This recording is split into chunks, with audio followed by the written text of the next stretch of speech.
God and their tribe. So who's upset with you? The people, not the rain god, but the people of the rain god. The rain god will curse on you. You have done this, you have done that. Oh, so it's like that now. Oh, I see how it is. Oh, you go pray that way. Okay. We'll see you. We'll see you come back when your baby's dying of the lack of rain in your village. Right?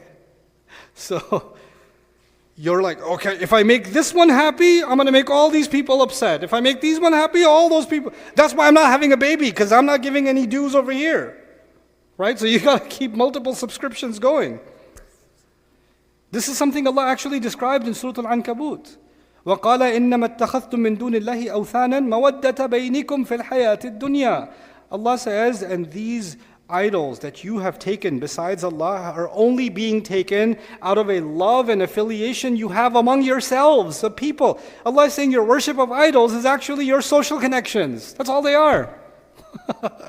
What a way to call it all out. What a precise analysis of what was going on behind the scenes. And that's why, if you think of the idols being angry and mutashakisun, the Arabs have no experience of the idols and those gods being mutashakisun. Who were being mutashakisun? The people behind those idols, the patrons of those idols. So it's a way that Allah conflated the statue idols, the mythical idols, with the actual human idols that were running the show. And He exposed both of them together.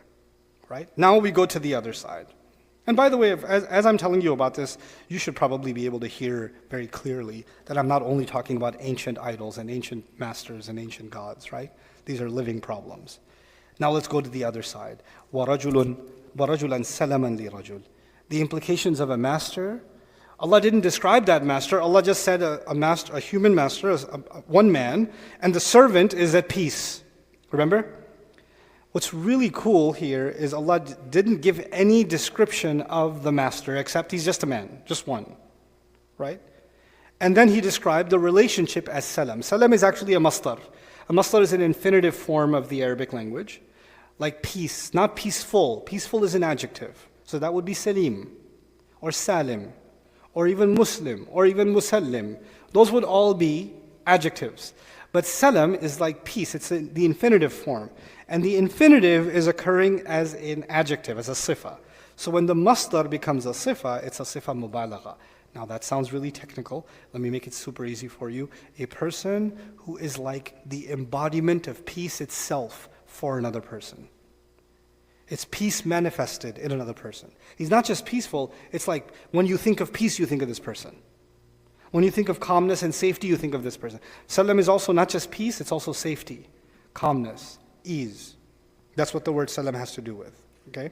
Now, let's think about what kind of master would make the servant feel salam, feel that kind of peace. Because the last master, we saw the master's qualities.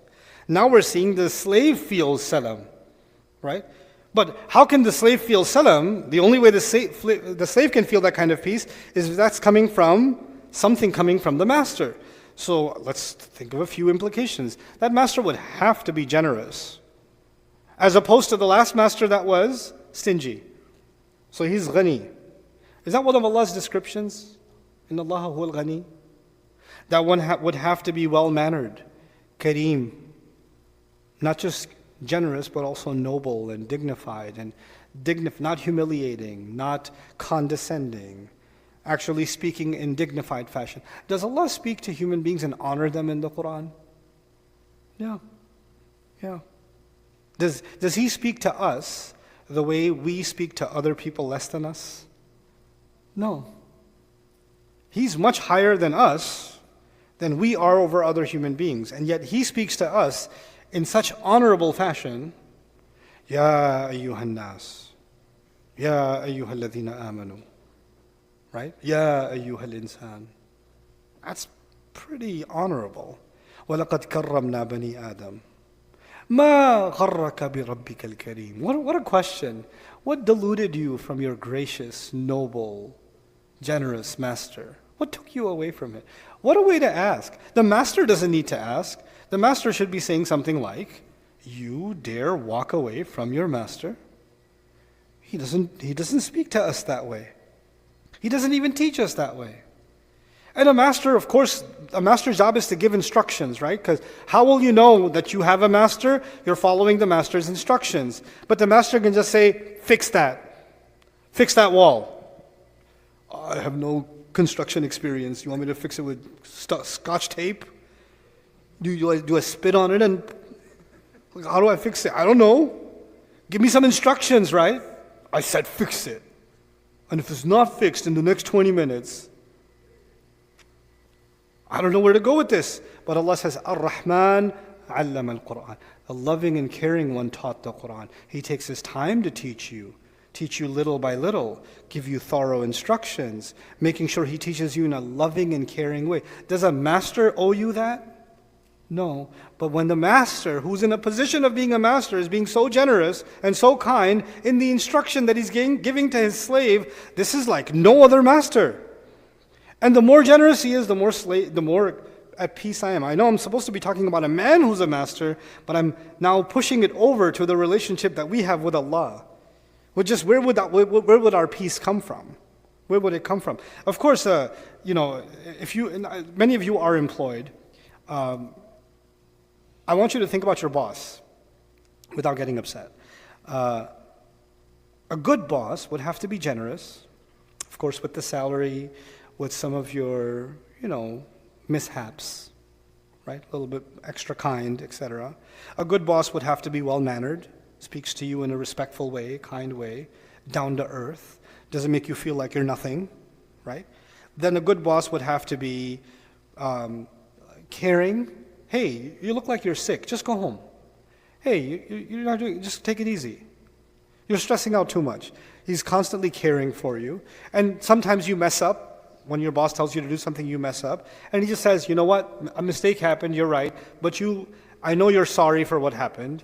Let's just forget about this because I know you're really feeling bad about this. Let's just move on. Let's just be productive and move on. Instead of bringing your mistake up over and over again, he covers your fault and allows you to move on. Right?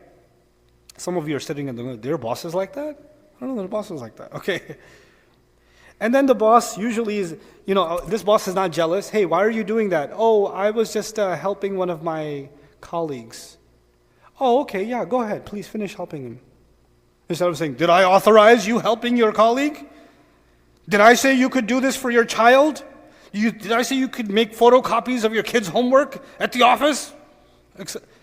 No, the boss is like, yeah, of course, go ahead, do it. No, this is good. I like it. Let me see it. That's a nice homework.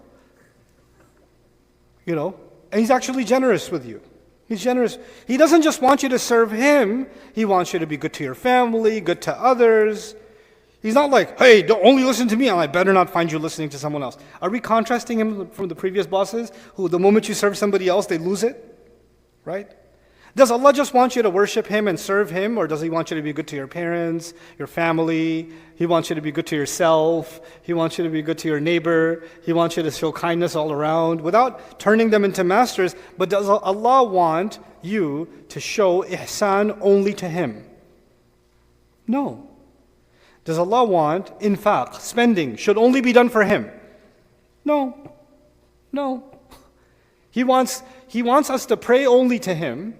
But then right after prayer, فَصَلِّ لِرَبِّكَ وَانْحَرْ, sacrifice the animal. When you sacrifice the animal, Allah says, لَنْ يَنَالُوا لُحُومَهَا, right? وَدِمَاءَهَا, the meat and the blood, that's not going to reach Allah. Who's the meat for? Who does the meat go to? People. It gets distributed. Allah wants you, Allah is not the same way that the mutashakis are, right? There's no comparison. And then what makes a Rabb, what makes a master give peace to the servant is that he actually has nothing to gain from you. Remember, the mutashakis is dayiq, is bakhil, meaning he's looking at you like, you better make yourself worth the expense. I spend money paying you, it better be worth it. And the moment you stop being worthy, you're fired. Pack your things, get out of here. Right? You're done. Allah wants us to serve him. Allah has given us instruction, but does Allah need our service? Number one, he doesn't need our service.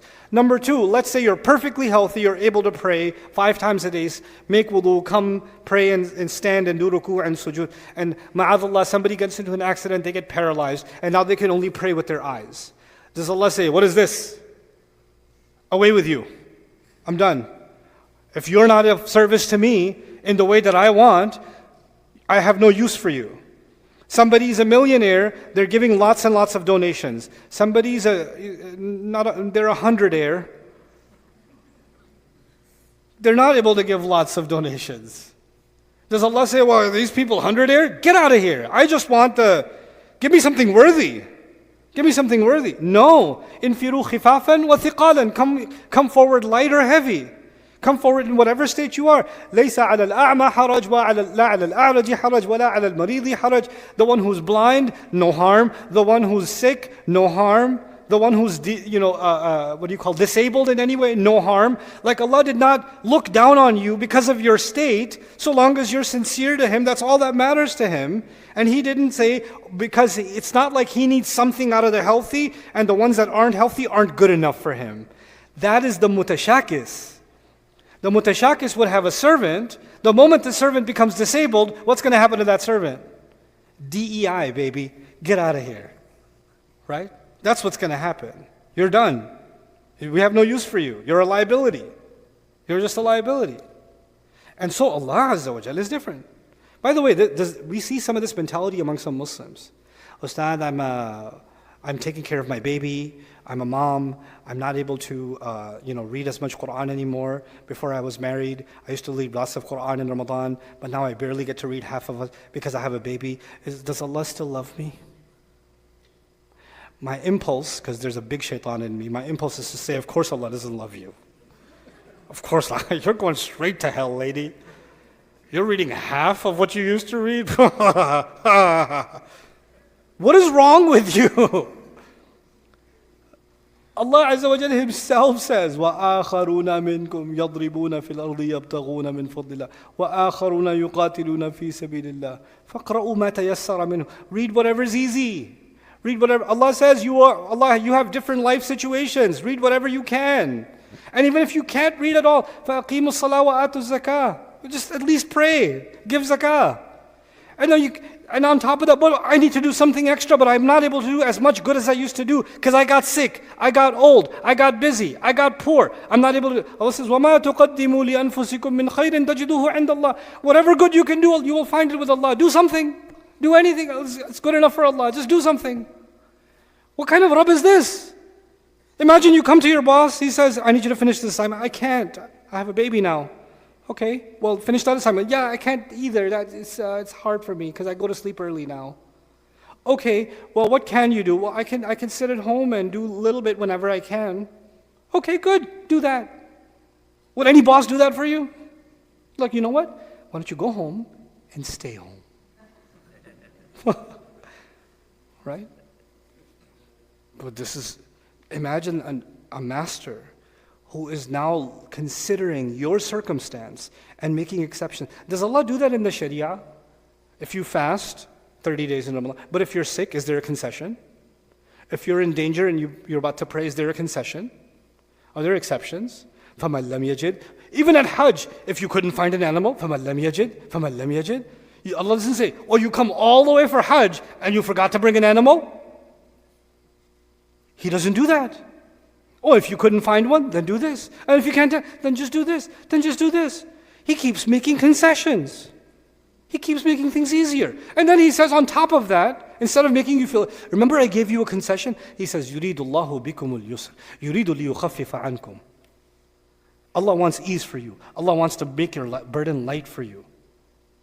Allah didn't give you these rules to benefit Him. Allah gave these rules, unlike any other master, to benefit you. That was for you, not for Him. Allah doesn't need you at all. And yet He's generous with you. Every other master, the moment they don't have need of you, they are worse to you than they ever were before. You're worthless to them. The understanding that Allah gives, the courtesy that Allah gives, the rahmah that Allah gives. Man, if you have a boss like that, you have a master like that, then you know what's the final implication on the servant? Let's now we're finally going to talk about the servant. that is serving a master who they're at peace with. If that was, by the way, the more you think about